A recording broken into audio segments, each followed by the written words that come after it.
Assalamualaikum warahmatullahi wabarakatuh. Bapak Ibu semuanya, salam hebat guru penggerak.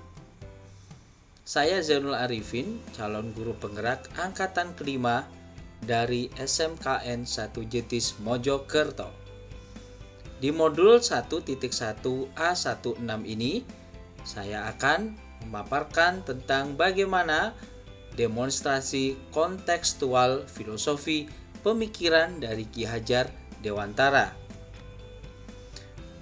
Bagaimana filosofi pemikiran dari Ki Hajar Dewantara tersebut?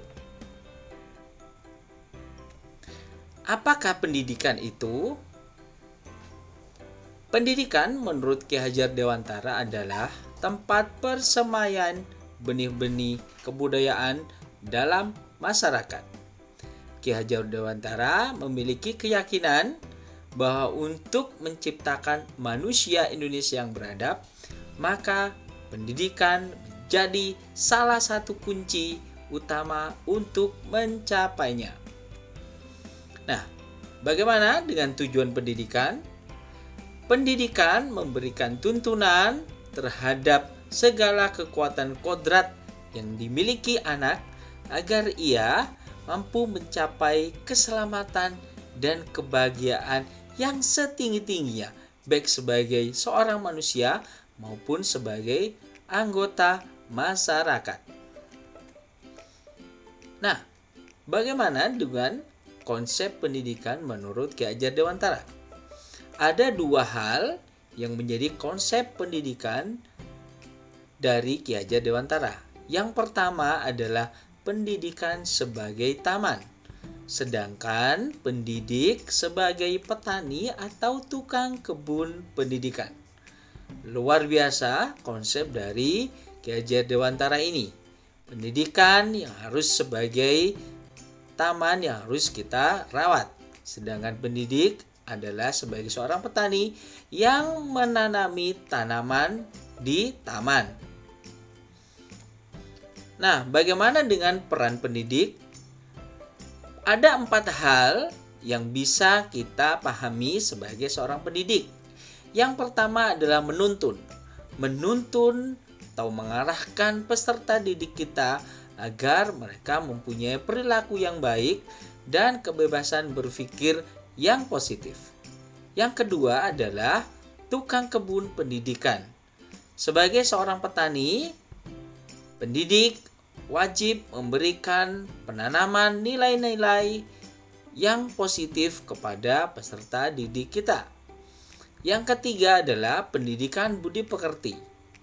Selain penanaman nilai yang positif, perilaku yang baik menciptakan budi pekerti, akhlak mulia yang kita harapkan secara bersama-sama.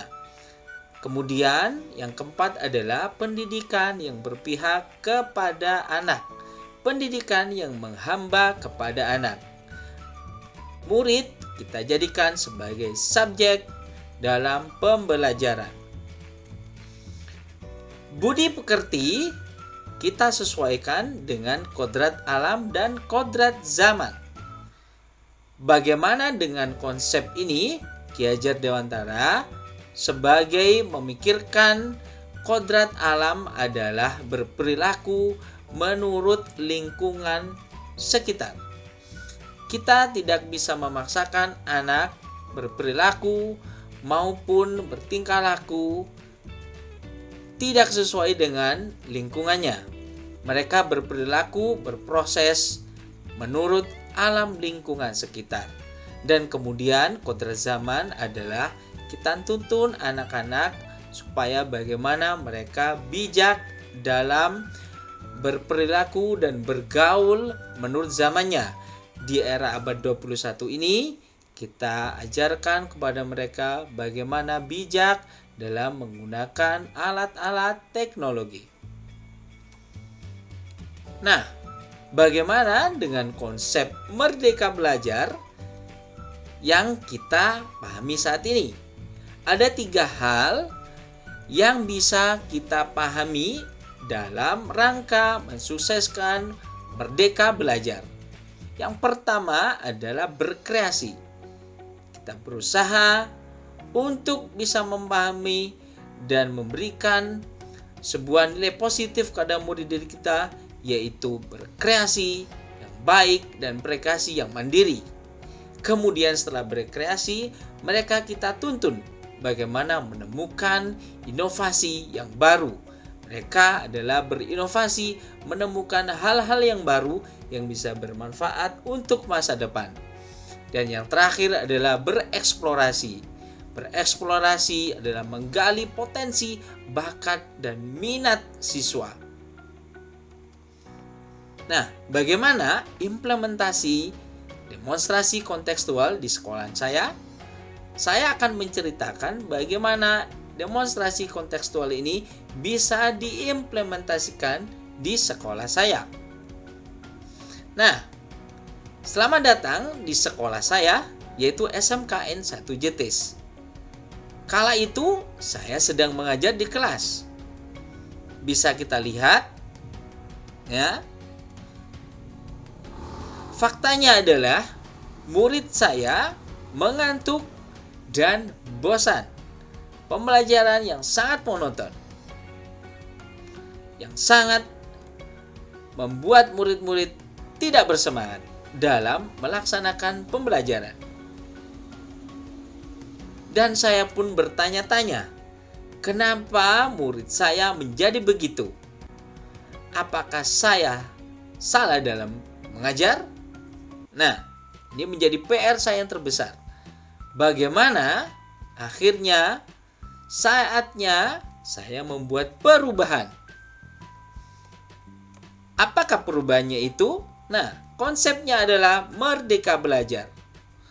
Saya berusaha memberikan pemahaman dan juga memberikan sebuah konsep paparan tentang bagaimana murid saya berinteraksi. Interaksi yang positif, interaksi satu sama lain dalam pembelajaran. Yang kedua adalah berkolaborasi. Berkolaborasi bagaimana menyelesaikan sebuah permasalahan dalam pembelajaran. Yang ketiga adalah mendiskusikan. Bagaimana mendiskusikan suatu hal. Merupakan yang bisa kita lihat adalah mendiskusikan dan memecahkan sebuah permasalahan. Yang terakhir adalah berkomunikasi. Berkomunikasi satu sama lain yang nantinya akan muncul sebuah satu pemahaman dan satu keyakinan.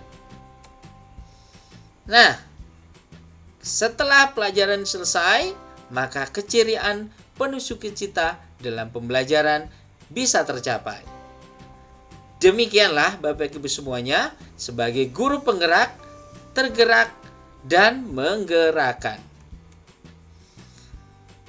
Senang sekali bertemu dengan Bapak Ibu semuanya. Terima kasih atas perhatian Bapak Ibu semuanya. Salam hebat guru penggerak, guru bergerak, Indonesia maju.